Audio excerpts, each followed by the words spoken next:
Ukrainians, however, did not wake up on the 24th of February suddenly feeling defiant. Their resistance was built up over centuries of repression of either the Russian imperial or Soviet type, and decades of shaping their regained statehood and the vision of the future of the country that they wanted to live in. They put much effort into Project Ukraine on institutional, societal, and individual levels. This work was done inside the country and in the vast global Ukrainian community. They were not prepared to see their efforts destroyed by an occupying force. One of the major miscalculations the Kremlin made, as is often the case with someone who mistakes their sense of entitlement for knowledge, was dismissing Ukrainian history. Putin and his cronies penned various pseudo-historical texts in which they denied Ukraine's existence, but they were little more than declarations of a genocidal war. What they hadn't done, and neither had much of the democratic world, is study Ukraine's actual history.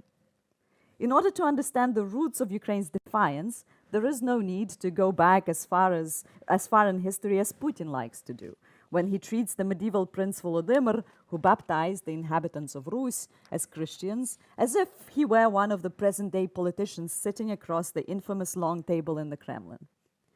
If you know the history of Rus, you will know that it was inhabited by Slavs and ruled by a group of Vikings, with the capital in Kyiv long before Moscow existed. And you will also know just how absurd it is to use the historical narratives about the 9th century in order to justify Russia's contemporary warmongering. Let's instead focus on the 20th century, the century that saw the birth and death of the USSR, so dear to Putin's heart that he continues to think that the collapse of this repressive union was the largest tragedy of that era. Following the disintegration of the empires, in the wake of the First World War, the territory of contemporary Ukraine witnessed the Ukrainian Revolution and several attempts at state building, establishing Ukrainian statehood. This experience of independence between 1918 and 1920 was brief, but it became formative for Ukrainian subjectivity. It proved that Ukrainians were keen to share not only a national identity, cultivated in opposition to imperial oppression, but also a common polity, something that they have continued to strive towards ever since. The Bolsheviks defeated the young state, but the resistance they encountered on the Ukrainian lands made them realize that while shaping the union of Soviet republics, they had to recognize Ukraine's desire for autonomy. Unlike the Tsars before them, and Putin now, the Bolsheviks knew Ukrainians had a clear sense of self and would not accept being treated as a variant of the Russian nation. In the 1920s, they looked for ways to control the Ukrainian manifestations of nationhood through policies such as indigenization, allowing cultural expression that was Ukrainian in form but Soviet in content. This approach backfired. The flourishing of Ukrainian culture led to the thriving of national consciousness and further mobilization against the center that tried to oppress it. The answer from the center was more oppression. Stalin halted the indigenization experiment and opted for the methods that gained him his notoriety, destroying all who stood in his way. For Ukraine, it meant the destruction of the political and cultural elites in purges, as well as millions of peasants in the Holodomor, the artificial famine of the 1930s. One of the writers of this period was Mykola Khvylovy, who was of Ukrainian-Russian background and had fought in the Red Army in the Civil War. A convinced communist, he opposed the cultural dogmas imposed by the Kremlin and worked with his fellow writers to shape a fresh Ukrainian literature that looked towards Europe and away from Moscow.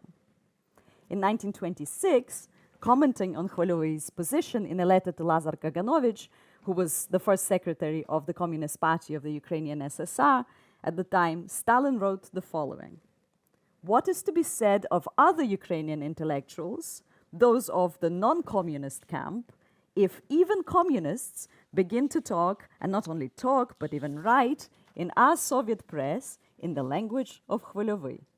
End of quote. Witnessing Ukrainian cultural activists repressed one by one, Khvelyovy shot himself in 1933. The destruction inflicted on Ukrainians in the 1930s did not result in the destruction of the nations striving for sovereignty. Each subsequent generation found its route to anti-imperialist struggle. The 1940s saw a fierce anti-Soviet fight, especially in the newly annexed Western Ukrainian lands. The 1960s witnessed a booming dissident movement that positioned the protection of human rights at its center. It continued to resist the Russification of Ukraine and fought for national self-expression. When it came to dealing with dissent, the post-Stalinist leaders of the Kremlin might not have shot as many people as their predecessor did, but they were happy to lock up the unruly writers and poets in psychiatric asylums and prison camps. When in the 1980s, the world was cheering Soviet reforms such as perestroika and glasnost, Ukrainian dissidents continued to be persecuted. Vasyl Stus, one of the finest Ukrainian poets, who was raised in Donetsk, perished in a Russian prison camp in 1985, where he was sent for his dissent against the oppression of the Ukrainian language and culture. While imprisoned, he wrote more than 300 poems in Ukrainian. His life is the ultimate story of defiance. In January 2023, Stus would have turned 85 if he hadn't been killed by the Soviet machine 4 decades earlier. One of the willing cogs in that machine was someone called Viktor Medvedchuk, known for being one of Putin's closest allies in Ukraine. So close that he chose the president of Russia as a godfather to his daughter. Back in 1980, Medvedchuk was appointed a defense lawyer to Vasyl Stus, in spite of Stus's objections to this choice. His defense consisted of confirming to the court that Stus's crimes deserved punishment.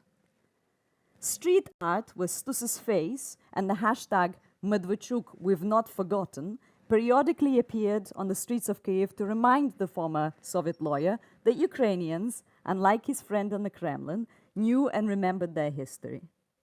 In April 2022, Medvedchuk, who went into hiding after the full-scale invasion, was discovered and arrested. In September 2022, he was exchanged for defenders of Mariupol in a prisoner's swap. In January 2023, just 4 days after Stus's birthday, he was stripped of Ukrainian citizenship. Putin might choose to continue dismissing Ukrainian history, but his friend's fate should serve as a good reminder that Ukrainians will never forget their past, neither distant nor recent. As Lesya Ukrainka, one of the best-known Ukrainian authors, wrote in 1903, "To suffer in chains is a great humiliation, but to forget those chains without having broken them is the worst kind of shame." So, Ukraine's defiance did not suddenly appear along with the Russian bombs on the 24th of February 2022. The 20th century alone shows how it has been tempered by every generation's desire to break away from the restrictions imposed by the Kremlin. You might wonder why, given the plentiful evidence of insubordination and rebelliousness, the Russians continue to think the Ukrainians are somehow their younger siblings who might be somewhat willful, but really want to be part of the Slavic family that exists in their mythology. The answer is relatively simple when it comes to the leadership in Moscow. Without Ukraine, Russia is no longer an empire. Without at least a pretense of imperialism, there is no claim to greatness. The greatness that the corrupt Kremlin elites have been feeding its citizens as they steal from their people, leaving them utterly impoverished, but with a sense of some illusionary importance. Denial of Ukraine's existence as a sovereign state and the attempts to destabilize it at all costs is a pragmatic decision for the leaders of the Russian Federation to keep themselves in power.